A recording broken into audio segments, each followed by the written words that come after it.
June 6, 1944, 0800 hours. While American soldiers are bleeding out on Omaha Beach, while medics scream for morphine, while the English Channel turns red, a German field marshal sits at his desk 20 miles inland and writes 9 words that explain the entire outcome of D-Day. We have lost. Not because of the beaches, because of what is happening behind us. Behind them, not in front. Behind. By 8 in the morning, while Steven Spielberg would later spend $12 million filming the slaughter on that beach, German High Command already knew with mathematical certainty that the war's largest invasion was over. They had lost. And the weapon that defeated them isn't in any Hollywood movie. Before we continue, if you think this is ancient history, Ukrainian tank commanders in 2024 are writing the exact same words. I no longer fear their tanks. I fear their drones.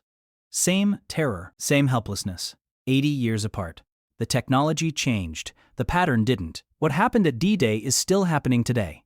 This is how Germany lost D-Day 4 hours before Tom Hanks hit the beach. This is what Spielberg never showed you. And by the end of this video, Omaha Beach will never look the same. Let's establish something critical right now. Saving Private Ryan is a masterpiece. Those opening 27 minutes are the most visceral combat footage ever filmed. Every detail is perfect. The beach obstacles, the MG-42 fire rates, the underwater drowning. Veterans cried in theaters. It's all historically accurate. And it's completely strategically irrelevant, because Omaha Beach wasn't where D-Day was won. The Allies could have lost 10,000 men there, been thrown back into the sea, and D-Day would still have succeeded. German commanders knew this by breakfast. American planners knew this. The only people who didn't know were the soldiers dying on that beach and audiences watching 54 years later. So if Omaha didn't decide D-Day, what did? What was happening behind German lines that made a field marshal write, "We have lost," while the most famous battle of the war still raged? The answer begins 4 hours earlier. The answer begins with 13,000 paratroopers jumping into darkness. 0200 hours. Midnight over Normandy. Crickets chirp in hedgerows. Then a new sound emerges. Hundreds of C-47 engines. Inside those planes, 13,000 paratroopers from the 82nd and 101st Airborne check their equipment one final time. Their mission is precise. Land behind Utah Beach. Secure roads and bridges. Prevent German reinforcements from reaching the coast. Hold until the beach forces link up. It's a solid plan. A plan that assumes paratroopers will land in concentrated groups ready for coordinated operations. That assumption is about to be catastrophically violated. At 0215, the night explodes with German anti-aircraft fire. Tracers arc through darkness. Flak shells burst around the aircraft. Pilots react instinctively, accelerating, banking, diving. Anything to escape. Those evasive maneuvers destroy every drop calculation. Paratroopers scatter across 150 square miles. Some land in German positions and die within minutes. Some land in flooded marshes and drown in 4 feet of water. Some land miles from objectives, hopelessly lost in darkness. By 0300, some battalions have lost 70% of their men.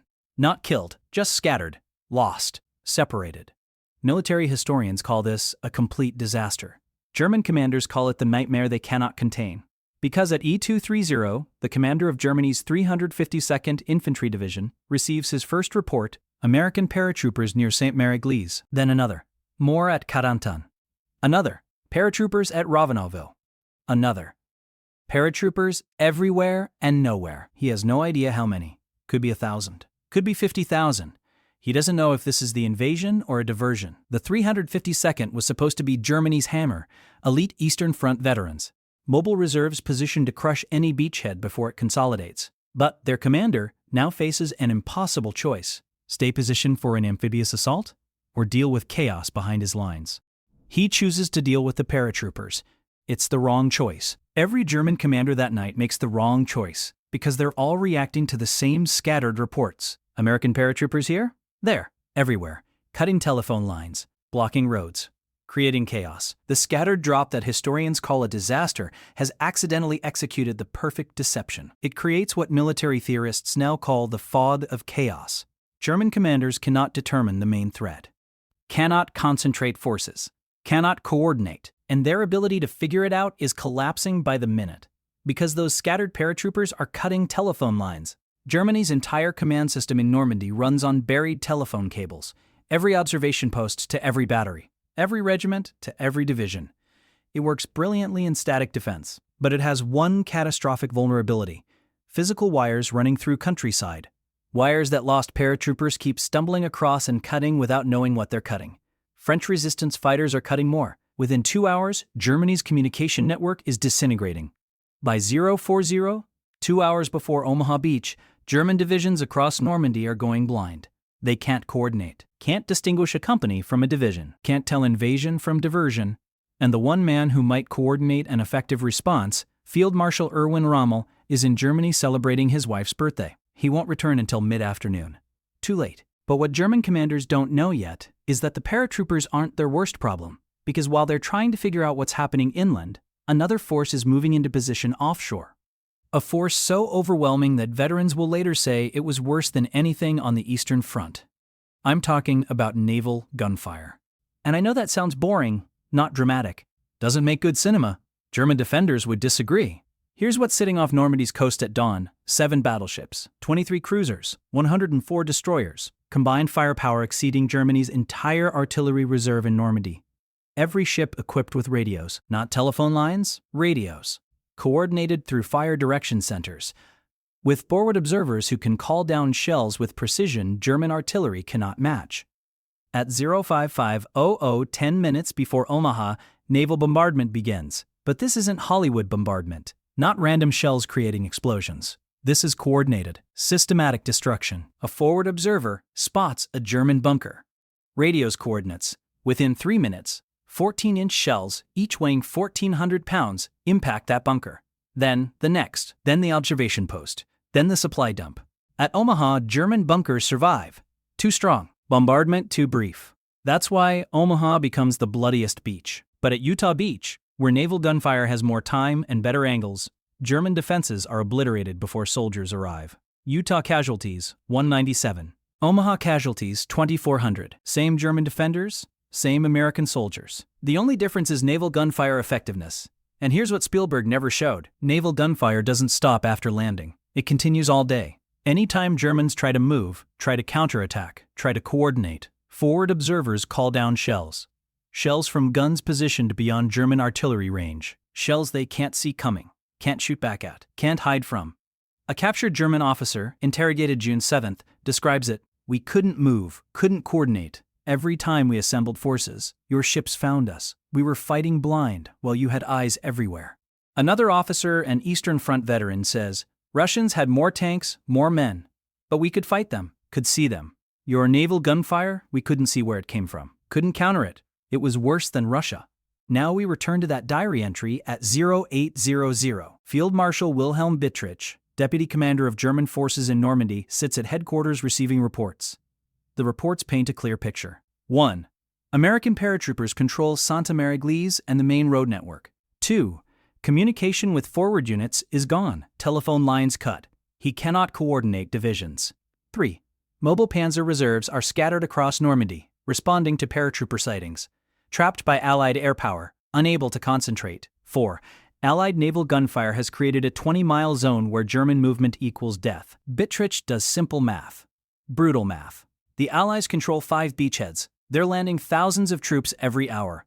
German reserves can't reach the beaches. Even if they could, naval gunfire would destroy them on approach. Communications are gone. Coordination impossible. Movement suicidal. At 0800, Bittrich writes in his diary, "The battle is lost.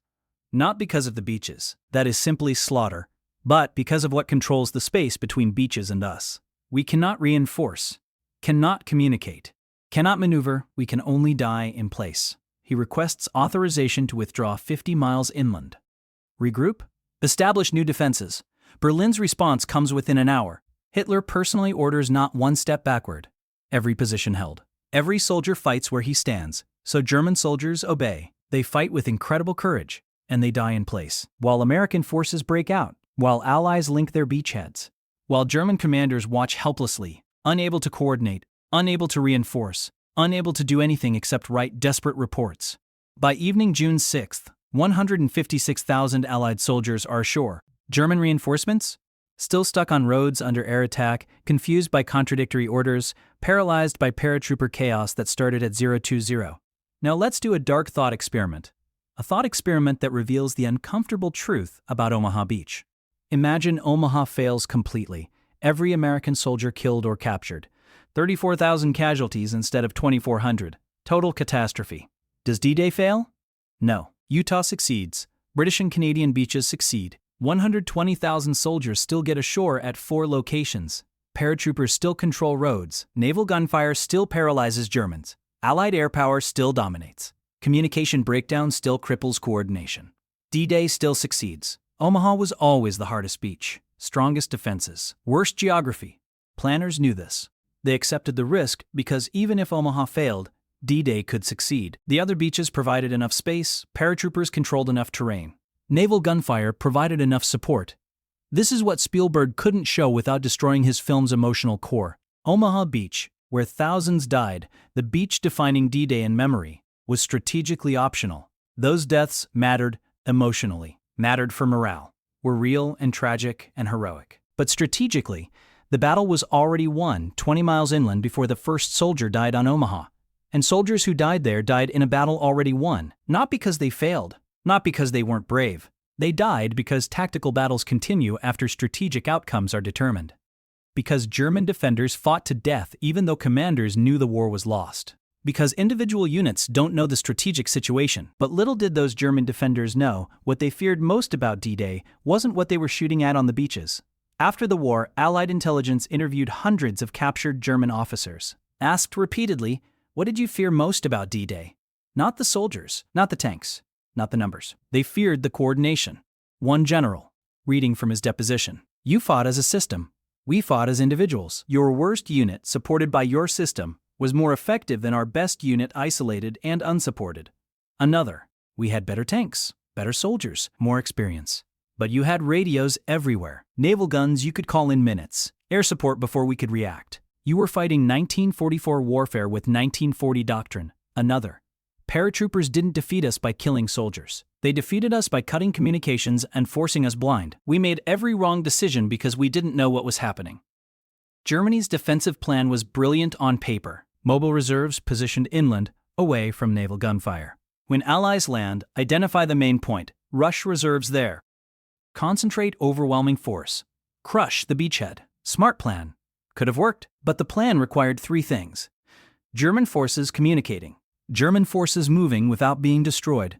German forces distinguishing main invasion from diversions. All 3 assumptions died by 0400 on June 6th. Paratroopers cut communications. Naval gunfire made movement suicidal. Scattered drops made threat assessment impossible.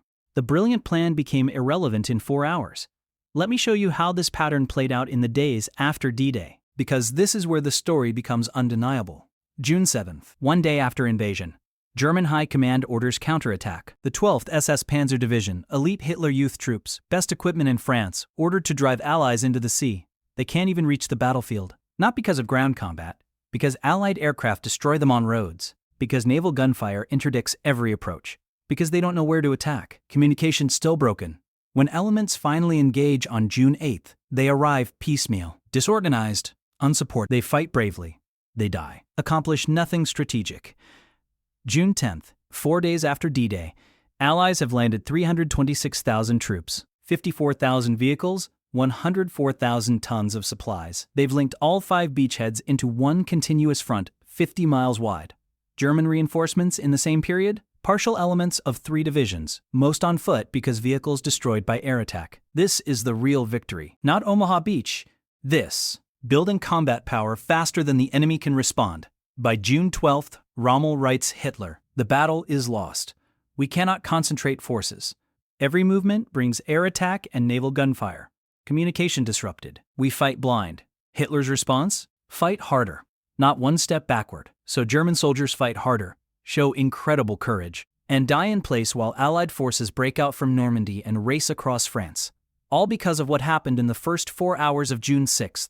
All because of systems Hollywood never shows. Now here's why this matters beyond correcting Spielberg, beyond historical accuracy. Modern warfare is still decided by what Saving Private Ryan didn't show. Communication, coordination, logistics, the boring stuff. Gulf War, 1991, 100 hours of ground combat. Everyone remembers tank battles. What actually won? GPS navigation through featureless desert. Satellite communications enabling instant coordination. Logistics delivering fuel and ammunition exactly where needed, when needed. Iraq, 2003. Invasion succeeds in 3 weeks. Not because American soldiers braver than Iraqis, because American forces had networked communications enabling every unit to know every other unit's location in real time.